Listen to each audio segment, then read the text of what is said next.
Coucou les amis, j'espère que vous allez bien. Alors voilà, aujourd'hui je vais vous parler du livre 365, La cohérence cardiaque, écrit par David O'Hare. Donc la résonance cardiaque, c'est une pratique qui est particulièrement simple et très efficace si on la pratique de manière régulière, c'est-à-dire 3 séances par jour, donc le 3 de 365, 6 respirations par minute pendant 5 minutes. Il faut savoir que à l'époque égyptienne, le cœur, c'était le centre émotionnel dans toute sa puissance. Et au fur et à mesure du temps, euh, principalement en Occident, le cœur, c'est devenu juste une pompe, un organe vital, sans âme, sans émotion.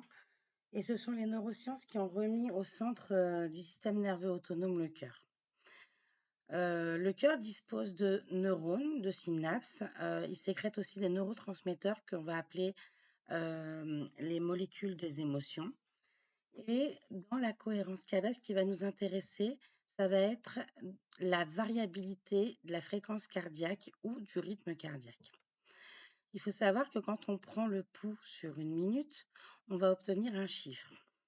Mais en réalité, dans cette minute, le cœur va avoir accéléré et ralenti des dizaines de fois de manière imperceptible parce que ça se mesure en millièmes de seconde. C'était une notion d'ailleurs qui était très connue, au temps de la médecine chinoise, qui a été décrite pour la première fois, au XVIIIe siècle, enfin, en tout cas sur l'ère moderne, par Stephen Axe, voilà. Et au cours des années 50, cette notion elle a été remise bien à jour parce qu'en fait, on a commencé à utiliser des appareils médicaux modernes. Donc, il faut savoir que la fréquence cardiaque oscille entre un maximum et un minimum. C'est ce qu'on va appeler l'amplitude de la variabilité cardiaque. Comme la fréquence s'adapte en temps réel, plus l'amplitude est grande, plus ça démontre un état de santé et d'équilibre psychique et physique. Ce qui va faire baisser la variabilité, ça va être l'âge. Plus on avance en âge et plus la variabilité va diminuer. Tout ce qui est maladie chronique, la fatigue, les facteurs psychiques du style de la dépression, du stress, de l'anxiété, les produits chimiques tels que la pollution, le tabac, les drogues, le style de vie qui n'est pas très équilibré et le manque de sommeil. Par contre, ce qui va augmenter au niveau de la variabilité cardiaque, ça va être tout ce qui est exercice physique régulier, savoir se reposer, partir en vacances, la relaxation, la méditation, le yoga, le tai chi, le 365 et un style de vie le plus sain possible. Donc la variabilité cardiaque va se caractériser par son amplitude et l'amplitude va avoir un lien direct avec l'espérance de vie, toutes causes de mortalité confondues, parce que l'espérance de vie d'une personne qui a une amplitude de sa variabilité cardiaque, plus elle sera importante, plus il aura une espérance de vie longue. Parce qu'en fin de compte, plus le cœur va arriver à avoir des variations importantes, plus il va, en fait, ça va être un cœur qui va s'adapter euh, à l'environnement et au stress qu'il va pouvoir rencontrer. Euh, donc, on est doté d'un système nerveux autonome qui a pour rôle de maintenir notre milieu interne stable pour préserver notre vie. Cependant, nous sommes tous entourés en permanence dans notre environnement de changements qui peuvent être aléatoires ou imprévisibles, et ce qui fait que notre environnement est particulièrement souvent chaotique. Et on rajoute à tout ça nos pensées, nos émotions, nos sentiments qui vont aussi activer le système nerveux autonome, et du coup, le chaos va être entretenu. Mais attention, il est très bon d'être en chaos cardiaque. C'est l'état normal. Et c'est grâce à cette adaptabilité que l'espèce humaine a pu rester en vie. Donc dans le livre, il nous parle que nous avons deux systèmes nerveux Non, pardon, du tout, pas du tout. Nous avons un système nerveux qui comporte deux sous-systèmes, pardon. Donc, nous avons le système orthosympathique que habituellement on rencontre principalement comme sympathique. On oublie souvent le ortho, qui celui-là en fait nous prépare à la fuite et au combat. Donc, il va tout mettre en œuvre dans notre corps au niveau des hormones, au niveau du cœur, des battements du cœur, de la respiration, etc., pour se préparer à la fuite ou au combat. Et nous avons le système nerveux parasympathique, pardon, qui lui, par contre, va calmer, ralentir le cœur. Et tout ça va se passer grâce aux nerfs vagues. Donc, comme je vous ai dit tout à l'heure, on va s'adapter en permanence aux changements et aux menaces éventuelles en activant en alternance soit le système sympathique, soit le système parasympathique, en fonction de l'environnement, en fonction de là où on se trouve et qu'est-ce qui se passe. Donc dans le livre, il nous parle aussi que lorsqu'on inspire, le cœur s'accélère. Et lorsqu'on expire, le cœur ralentit. Donc en fin de compte, une fois qu'on sait ça, ça veut dire qu'on peut contrôler les accélérations et les ralentissements du cœur en contrôlant notre respiration. Le système nerveux autonome, c'est notre pilote automatique et il gère toutes les régulations automatiques de notre corps. Donc en fin de compte, dompter notre respiration va avoir un certain contrôle sur les automatismes. Quand on devient conscient de notre respiration, on va adopter un rythme régulier et ample. Et du coup, le cœur va entraîner, se synchroniser avec la respiration. D'ailleurs, quand on voit la courbe du pouls pendant que l'on respire de manière consciente, la fréquence cardiaque passe de chaotique à cohérente. Et les fluctuations qui surviennent sont de manière plus régulière à chaque respiration. Et lorsqu'on atteint 6 respirations par minute, l'amplitude de la courbe du pouls devient à son maximum. C'est ce qu'on va appeler l'arythmie sinusale respiratoire. Ça, c'est le nom scientifique. Voilà, donc je cite le livre, la cohérence cardiaque, c'est tout simplement la courbe de la variabilité cardiaque qui entre en cohérence avec la respiration. C'est un état induit par la volonté. Il est temporaire car il ne dure que le temps de la respiration rythmée. Donc, pour le petit exercice, donc on va inspirer de manière ample avec le ventre et on va expirer en soufflant lentement, comme si on voulait souffler sur des bougies. Et c'est au cours de cet exercice que la courbe de variabilité cardiaque va devenir beaucoup plus harmonieuse, que l'amplitude va augmenter et que la variabilité va se synchroniser avec la respiration. Donc l'effet que l'on va ressentir va être quasiment instantané et il va durer en général entre 4 et 6 heures. Donc, on va ressentir un calme, un apaisement, la pression artérielle et la fréquence cardiaque qui vont tout doucement baisser, le cerveau qui va se mettre en mode veille. On va avoir aussi une baisse du taux de cortisol, une augmentation de la DHEA, une augmentation du système immunitaire grâce aux IgA, une augmentation de la sécrétion de l'ocytocine, donc l'hormone de détente, c'est l'hormone qui permet l'attachement. Une augmentation d'une hormone sécrétée par le cœur pour moduler la pression artérielle. On va également avoir une augmentation des ondes alpha, des ondes d'éveil.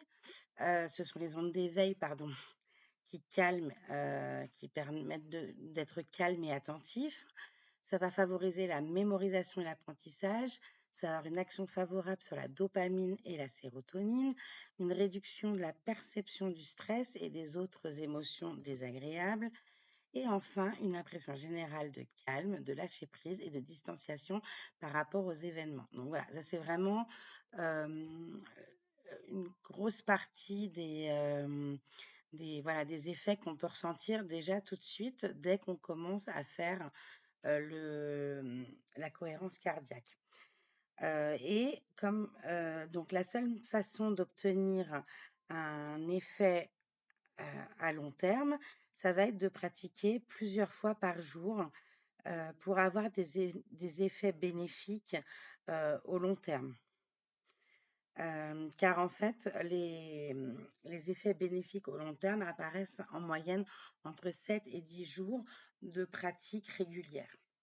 Donc les effets à long terme, ça va être la diminution de l'hypertension artérielle, donc surtout sur les hypertensions légères et modérées, une diminution du risque cardiovasculaire, une diminution de l'anxiété et de la dépression, une meilleure régulation du taux de sucre chez les diabétiques, voilà, une réduction du périmètre abdominal et perte de poids chez les personnes obèses, meilleure récupération pour les sportifs, amélioration de la concentration et de la mémorisation, diminution des troubles de l'attention et de l'hyperactivité, meilleure tolérance à la douleur, surtout les douleurs neurologiques comme la migraine, la sciatique et les névralgies, et enfin amélioration de l'asthme.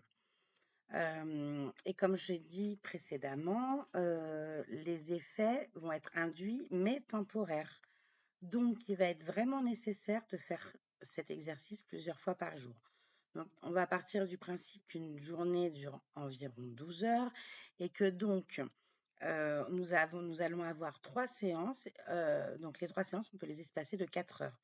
Ça peut suffire à maintenir l'équilibre. Donc, la séance du matin, ça va être la séance la plus importante de la journée. Elle doit être pratiquée le plus tôt possible, juste après le lever, avant le petit déjeuner, parce que le taux de cortisol commence à augmenter à partir de 6 heures du matin et arrive à son maximum à 8 heures du matin. Donc, pour pouvoir avoir une action sur le taux de cortisol, on va pouvoir, en fin de compte, faire l'exercice vraiment le plus tôt possible le matin pour avoir une action positive sur ça.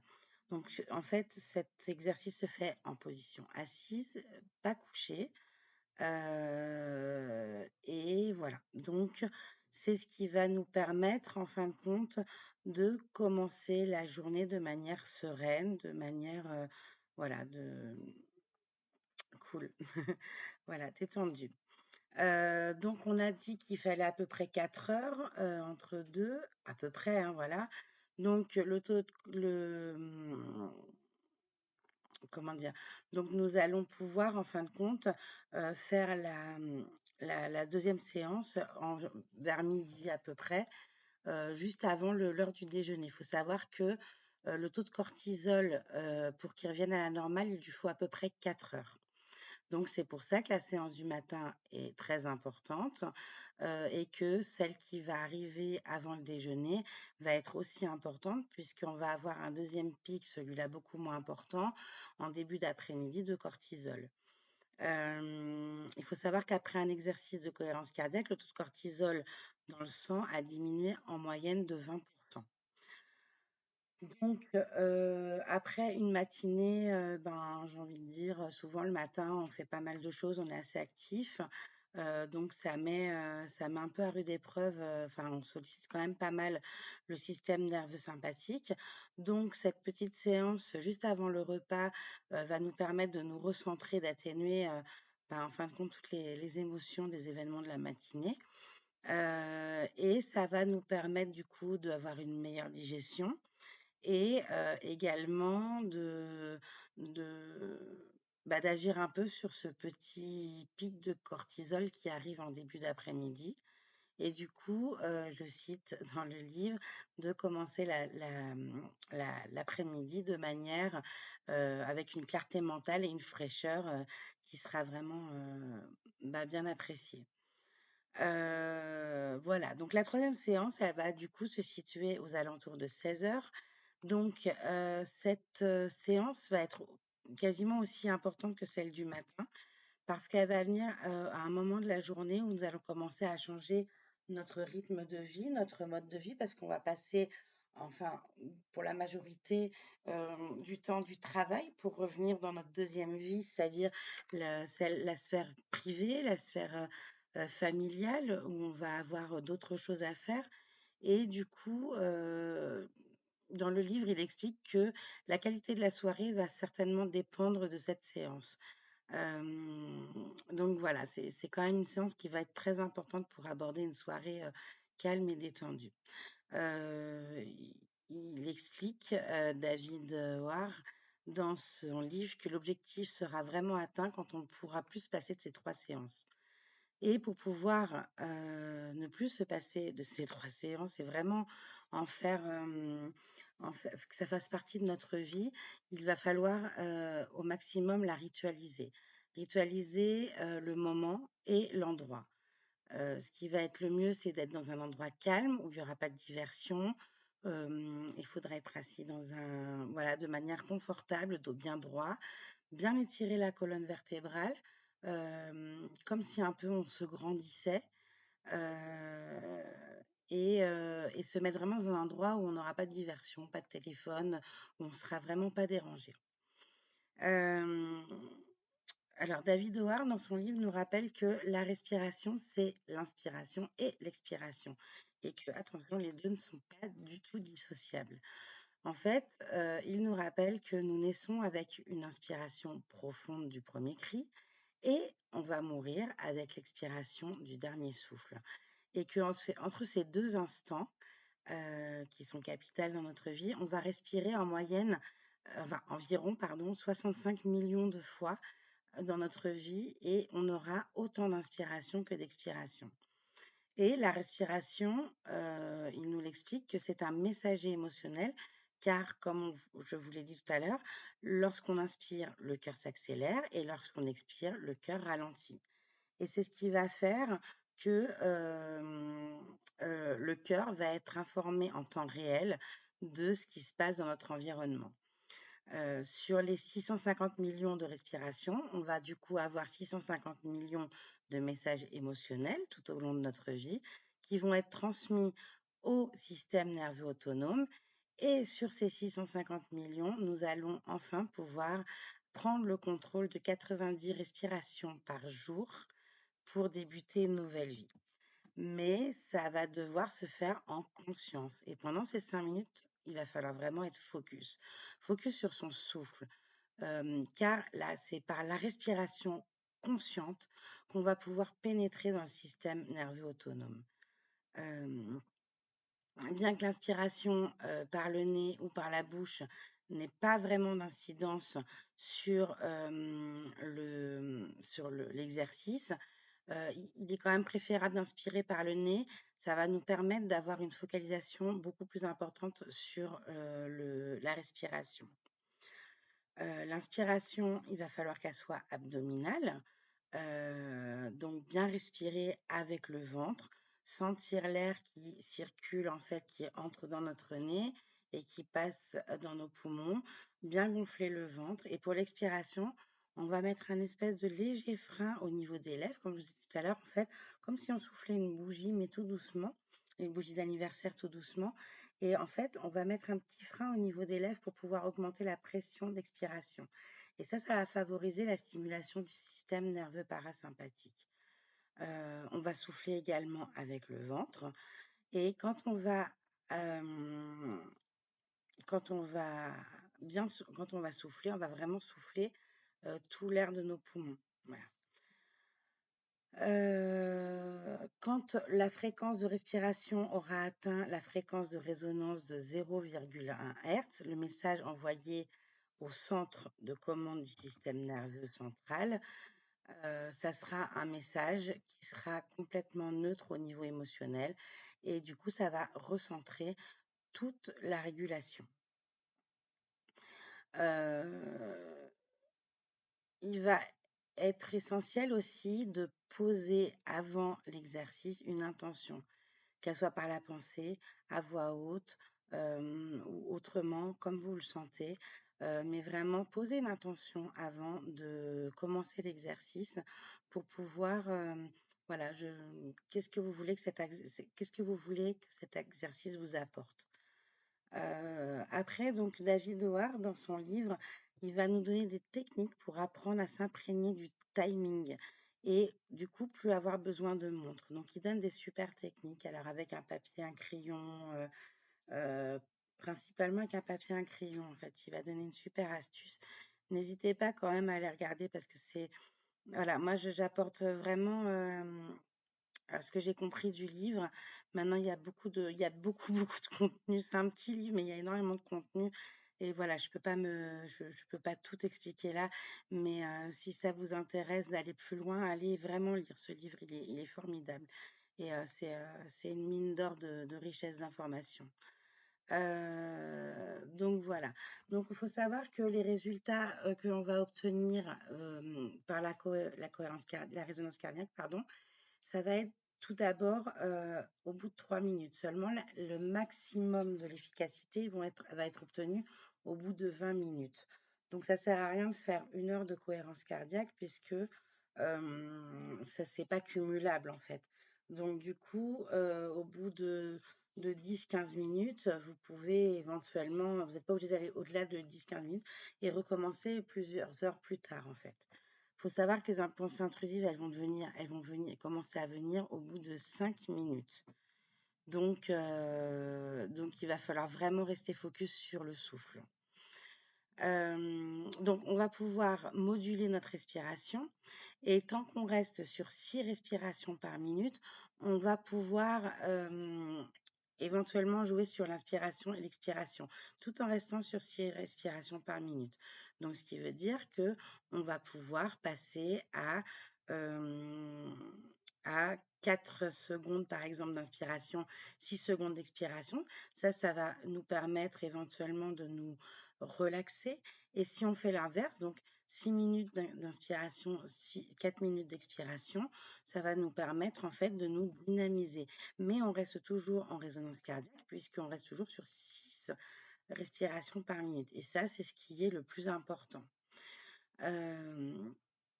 Donc, il faut savoir que la résonance cardiaque est induite uniquement par la respiration volontaire à la fréquence de 6.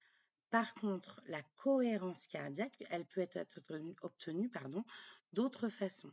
Donc, elle peut être obtenue, par exemple, quand on évoque une pensée agréable, un moment dans lequel on est vraiment bien, un lieu dans lequel on est vraiment détendu. Et lorsqu'on fait revenir à notre esprit ce lieu, qu'on a l'impression de se sentir dedans, de ressentir de ressentir en fait les sensations de bien-être quand on était dans ce lieu ou quand on sera dans ce lieu peut-être, le moment de détente qui nous inspire, eh bien, c'est ce qu'on appelle d'ailleurs, ce qu'en psychothérapie on appelle l'évocation d'un lieu sûr. Le fait d'entrer dans le dans l'énergie en fait que l'on ressent dans ce lieu, eh bien, c'est ce qui va nous permettre de nous mettre en état de cohérence cardiaque. Voilà. Aussi le rire, la musique, en fait, tout ce qui nous plonge dans un état de bien-être profond, de détente, peut nous permettre de nous remettre dans un état de cohérence cardiaque. Voilà, donc en fait, ce livre, c'est vraiment pour montrer à quel point le souffle est vraiment très important et que pendant des années, on a pensé que le système nerveux autonome, et justement, comme il porte bien son nom, il était autonome et que du coup, on n'avait pas du tout d'action dessus. Et en fin de compte, on s'est rendu compte que, même sur ce sur quoi on n'a pas l'impression d'avoir de l'action, on peut avoir une influence dessus. Et la respiration, on ne peut pas vivre sans respirer. Et c'est vrai que grâce à la respiration, on peut moduler, que ça soit du coup à travers le rythme cardiaque, ben, au niveau de nos hormones, à tous les niveaux en fait. On peut arriver à libérer des énergies, on peut arriver à faire tellement de choses grâce à la respiration. Et vraiment, dans ce livre, je trouve que c'est vraiment une mine d'or d'informations. Il parle, enfin, il explique vraiment de manière scientifique, de manière à vraiment comprendre. Il donne vraiment, j'ai vraiment profondément aimé ce livre et j'ai bien mieux compris la cohérence cardiaque et la résonance cardiaque en lisant ce livre. Donc, je vous invite vraiment à aller le lire. Il est vraiment formidable. Et en fin de compte, je voudrais juste finir avec une citation. Donc, il finit en disant: «La respiration, c'est la force de la vie et elle peut être maîtrisée, travaillée, canalisée». Voilà. Eh ben, écoutez, sur cette citation, je vous laisse et puis je vous souhaite une très belle soirée, une très belle journée, peu importe, enfin, en fonction de l'heure à laquelle vous écoutez et voilà, je vous embrasse très fort. À bientôt.